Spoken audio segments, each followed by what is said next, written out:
morning, everyone. So now I'm going to Good present. morning, everyone. I'm Meeraj. I'm Avya. Oh yeah. Okay. Now this is the basics of all machine learning. This is the where actual starting point. So this is where actually I couldn't understand where to stand. So this is the starting point for every person who want to start. Yes, I'll start writing. Yeah. So this is what where if anybody wants to start machine learning, this is where they have to start. So the sample file is available in the GitHub in the given link. I have given this link in this description. So if you open it, I have mentioned the file. So I have given the steps. So I will explain you one by one. So let us start. So let's assume that I have a matrix. So I need a matrix with 3 rows and 3 columns. So there you go. So I have a matrix with 3 rows and 3 columns, and I'm doing this demo in Jupyter Notebook. So if you just install Jupyter Notebook in your system, that is enough, and from there onwards you can proceed. So here I'm creating a matrix. So matrix of 3 by 3 matrix, which has 3 rows and 3 columns. So now here I want to get a mean. So in our this mean is very important because in machine learning there are several instances like PCA algorithm and many algorithms they try to identify the mean. So mean at column wise is very important. Sometimes you may want to know what is the mean at row wise. So this is the important step to learn. If you important basic step to learn this. So I'm copy pasting one of the method. So this is mean column wise. So this mean column wise method, what will do is it will copy, it will do row wise operation. So in this column wise operation. So in column wise operation you can see there are 3 columns: 1 4 7 2 5 8 3 6 9. So I want to get the mean of these individual columns. So what I do is I do iteration. So first loop iteration. So first loop iteration I will go across the rows, and each row I'll pick up the column and sum all those columns and divide it by number of rows. It's just a simple mathematics. So I just execute this method. So given this matrix, I'm going to run this matrix. Okay, you can see this 1 plus 4 5, 5 plus 7 is 12. So 12 divided by 3 is 4. So similarly we have column wise means 4 5 6. Now you want to do row wise mean operation. So row wise mean operation, the same thing, only thing is you will interchange rows and columns. So only thing you can see is here you can see ji. Now I have I. Now here I have ij. So instead of dividing by rows, I will divide by columns. So I have this mean at row wise. So this method is sometimes helpful, but there are some other library methods which will help you. So that thing also I will show you. Now this is the mean wise operation. So when I execute this row wise, you can see 2 5 8. So this is coming because it is doing row wise mean. So 1 plus 2 plus 3 is equal to 6. 6 by 2 is 6 by 3 is 2. So it's first row mean, second row mean, and third row mean. So this is very important to learn to start the machine learning. So there are some other ways to do. So instead of writing this method, we can use Numpy. Numpy is a library. Numpy basics you can see in the internet, but I'm not focusing on basics of Numpy. Only just a few things I will touch base. So Numpy, there is a method called mean. So if you have any library, so you can have to have a alias for that library, and then you can call the functions from that aliases. So there is a method called mean for in the Numpy library. This is the open source library, so you can use this one. So if when I do this, okay, so I'm getting as 5. So what is this? This is the mean of all the rows and of all the columns, like it's element wise. So there are 9 elements. So summation of all the 9 elements divided by 9. So if you see summation of all the elements, it's a big cubism. So in the end you will end up with 5.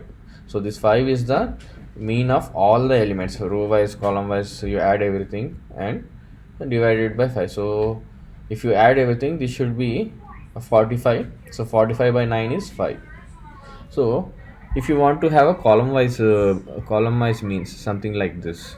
So what you do is there is a variable that you can pass to this mean method called axis 0. When you say axis 0 like this, so it do column wise mean operation, something like this, 4 5 6. So you can see earlier we have this 4 5 6. So meanwhile, so similar thing, only thing is with just one line of code you are able to achieve this. So this is very important step for your other future algorithms. So if you want to have row wise, so what you do is you simply change the axis to 1. So when you do axis to 1, so it you give you row wise mean, something like this. We did this earlier, row wise mean.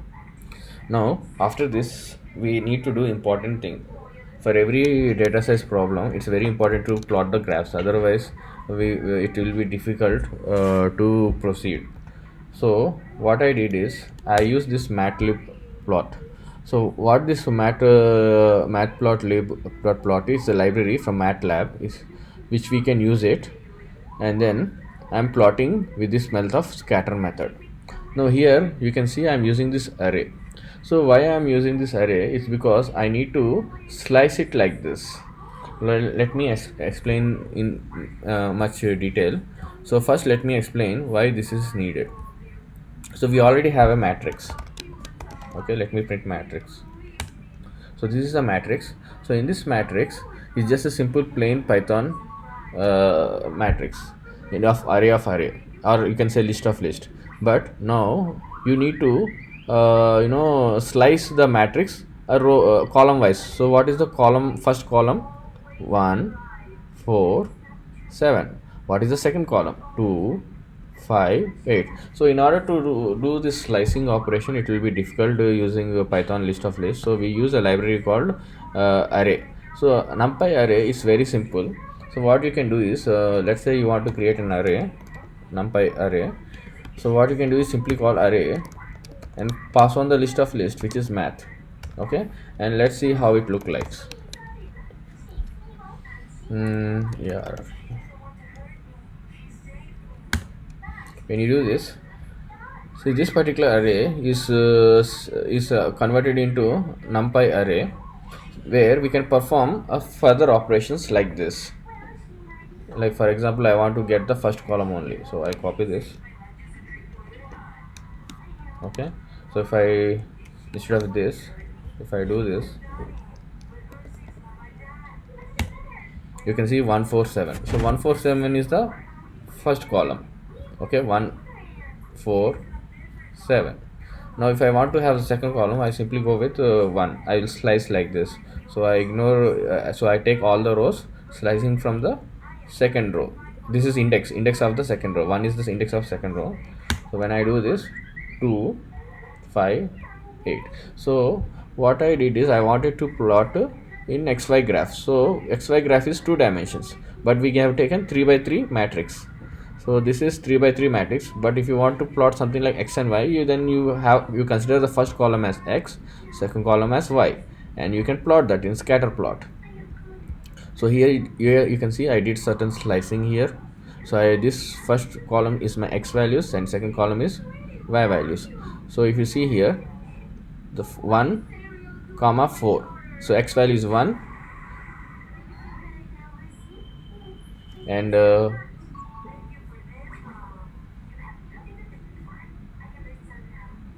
okay, so let's see if I can print extend it print proper way. So yeah, so you can see x value first element is 1 and y value first element is 2. See, you can see here 1 comma 2. Okay, now you have first x value 4 and y value is 5, 4 comma 5. Okay, x value 7, y value 8, 7 comma 8. So this is very important thing to learn, because we will use this in several algorithms. So this is very important step to learn. So important point is to convert a normal list or normal data into an NP array, and you can slice through columns and use Matlab scatter plot to plot XY 2D graph. This is very important step for many of the algorithms. Yes, Amma, 1 minute. So similarly, if you want to do 3D graph, we can also do 3D graph in Matlab, but it's mostly it's useful for gradient descent that we'll learn in future classes. So if you see here, so what I did is I took this Matlab 3D and here I plotted. So I am slicing through X, Y, Z, slicing through the column. First column is X, second column is Y, third column is Z. So our normal representation in most of the machine learning, given such matrix dimensions, the top you can see the columns. Mostly we use columns as the dimensions. Like this is first column is X dimension, second column is Y dimension, and third column is Z dimensions. And rows are the number of given data, or you can say number of points. So I slice through the columns and get XYZ values and scatter 3D plots. When I do this, so you will get this 3D plot. So this is important for gradient descent algorithm, which I tell in upcoming classes. Thank you for attending this class.